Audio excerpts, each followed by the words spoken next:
Hello, this is part 16 of a 100-part series, 100 days answering questions about fatherhood as a first-time father. And today's question is, how have you been balancing provider mode with being emotionally present? And up until about last week, I have acted as my son's primary caretaker, meaning that while my wife is working full-time, I have taken on the day-to-day for our growing son, which has been amazing, and I feel very fortunate to be able to spend so many of those formative moments with my son as he learns to crawl and maybe even start to pick up a couple words we're hoping here in the next couple of weeks. But I will say that sometimes you feel like Kari from The Incredibles. If you guys remember the babysitter who took on the role of Jack's babysitter while the family was away. Towards the end of the movie, she's totally fried, like eyes glazed over, barely emotionally responsive, just doing the bare minimum to keep Jack from hurting himself.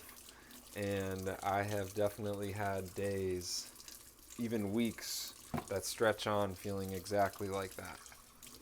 Which I don't think I should, beat myself up over that much, but parenting is really emotionally draining. Even if you love your kid with all your heart, which I think you should, and I think most parents do, but being emotionally present as a dad especially, I think can be really hard. And I think the best thing that you can do to recharge yourself emotionally, to ensure that you maintain that balance, is to ask for help. So when I am stretched thin, I look to my base, the grandparents first, but then even further into support, such as the amazing people at the daycare that we recently enrolled our son in, who can help share that burden. And, it takes a village, right? So when trying to find that balance between the more pragmatic and logistic side of parenting versus the emotional side, I think the most important part is to know that you don't have to do it alone. You can not only ask your partner for help, but asking your loved ones, and even in our case, strangers that are doing it for money.